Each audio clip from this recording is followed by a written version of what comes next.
So Danny Flexen here for Seconds Out. Delighted to be joined once again by unbeaten welterweight Chris Kongo. Chris, how are you? All good, bro. You right? Yeah, I'm good, thank you. All the better for hearing about your latest fight announcement. You Yeah, and fellow unbeaten Michael McKinson going at it on the 6th of March on the yeah. Povetkin White rematch bill. You Of must be course. pretty excited. You've been calling out big names for a while now, and finally someone stepped up to the plate.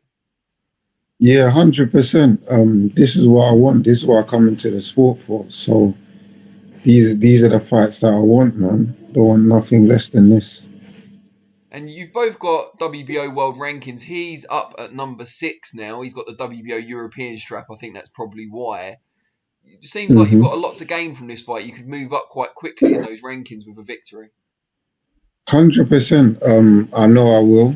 Uh, I know once I beat him, it should put me within the top 10 of the ranking. So we'll just see how it goes, you know? And obviously, you're confident of getting the win, but do you have a certain amount of respect for him, the fact that he has decided to take this fight with you? Because I know you struggle to get opponents. Yeah, 100%. I give him all respect because people have been pulling out, especially I was supposed to fight for the British Eliminator, and we all know Liam Taylor pulled out, and he's more experienced than both of us. So, yeah, man, like I said, these are the fights I want. So it's good that I got one in play. What do you think will be the key advantages for you in this fight? Because a lot of people will point to your height and reach, but I'm sure it's about more than that. Where do you see you having the edge? Um, I just, I just know I can beat him. I just know I can beat him.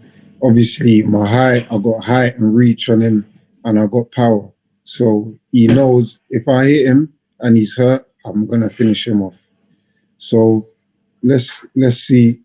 I know this fight won't last, and I can't wait for it.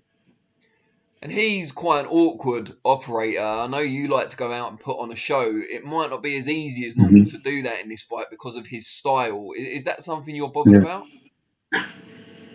No, because every time I fight is always exciting, is always fireworks, and I'll eventually get to him. You know, we got 10 rounds, so however it goes, I know I'm gonna get to him at the end of the day. You know, so let's see.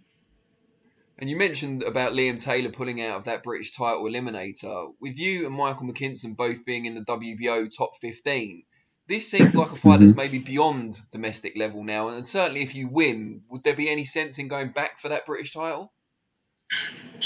I mean, only if it makes sense. But once I beat him, I don't think I'll be looking back at a British title. But you never know what happens in the future. So yeah, but once I beat McKinson, I'm definitely looking upwards.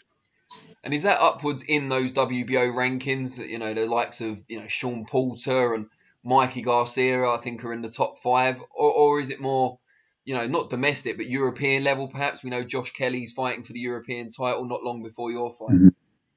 Yeah, 100%. I think it's European level first. Build up, get a few wins under my belt there, probably even get the European title, and then move on to world level fighters. And who do you like in that Evanson against Kelly fight? Because you must have one eye on the winner. I think it's a good fight. I think Avicien's going to bring the pressure. I think Kelly's going to try and be very smart and slick, work off his jab. His jab will be the key to this fight. His jab will set everything up for him. And we all know Avicien's only going to come one way and he's going to bring pressure. So Josh Kelly needs to be fit for this fight and stay off the ropes. If he can do that, he'll come out victorious. Now, the fight being on Sky Sports box office is probably the biggest show of the year so far by that point. How much of a boost is that for you as well? Because you are avoided, but stuff like this puts you in the shop window a bit more, builds your profile. Yeah, 100%. It gets me out there, you know, pay per view, the numbers go through the roof, especially with a fight like this. And I think it will be more because people want to see how Dylan's going to get on. Hmm. So I think the rematches are always a lot of people are tuned into it more than the actual first fight. So it will be good in that sense. But let's see. I know I'm willing to. I'm always up for putting on a show anyway. And are you quite relieved that you've managed to get out a bit during the pandemic and again on March the 6th? Because a lot of fighters out there, especially on the small hall circuit, it's a real struggle to get fights at the moment. And you know, you're not as active as you would have liked, but it could be worse, I guess. Yeah, 100% could have been a lot worse, but I'm happy to get out the one time last year. It would have been ideal if I got out twice, but now I'm back out in March. I'm over the moon, especially with the opponent that I wanted, someone good to come and bring it. And like I said, all I needed was the one fight to get me back in the mix and to get me back into that fighting feeling. And that fight was done, and now we're moving on to the next. You look at that last fight, it's very hard as an observer to pick out flaws in your performance. It was very impressive. But what do you go back and work on in the gym? Because you're ever improving. You're still only 28. You're you know, on the upward swing of your career. So what are the areas you're looking to improve in the gym at the moment? All areas of my boxing ability. There's always work to be done. There's always work to be done in the gym with my coaches. Even times when I've knocked people out in the first round, I always look and see what could I have done better, you know. And now I'm sure in the next fight you'll see big improvements. I think one of the main key facts was when I had Luther hurt, I kind of rushed my work a bit when I should have took my time. So yeah, that's something that I spotted out myself. There were other things too, but that's between me and my coaches. But yeah, that's one that was pretty obvious. From a mindset perspective, you seem like a very composed individual. Do other fighters ever get under your skin? Are you ever kind of angry when you go in the ring? Never. No one can get under my skin. No fighter will ever get under my skin. Because I know it's all part of the game. It's all a joke. I might feed into it at times. Why not? It's a bit of entertainment for me. But no fighter can ever get under my skin. None of these comments people are putting, none of them, because they ain't even in the ring with the opponent that I'm gonna face. So it's nothing to me. Do you feel McKinson is the best opponent you've faced so far? You won't know for sure till you get in there, but based on experience and on paper? Yeah, 100% on paper until I get in there. But for now, he will definitely be one of my toughest opponents so far.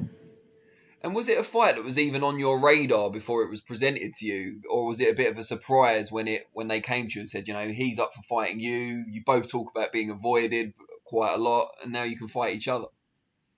Well, I asked for him. He didn't ask for me. He's been saying for years. He said something about he's the most avoided, whatnot. But they never ever made the call once. So who they're fooling? So we made the call. I wanted this fight 3 years ago. When I was managed by Mo Pryor, I said, yeah, I'll fight McKinson. I'll fight him. They was talking about they're too high ranked in the world to fight me, and they was thinking about fighting Terence Crawford.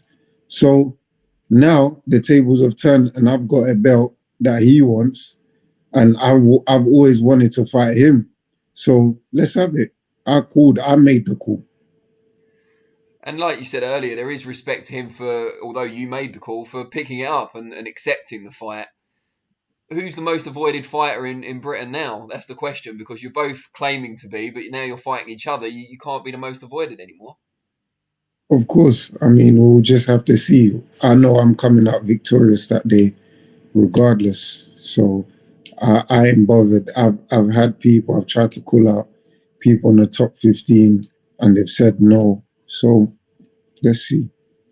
That's good stuff. Well, I really appreciate your time. I'm looking forward to the fight, as I'm sure a lot of people watching this are. We'll catch up again hopefully afterwards, if that's all right. Definitely.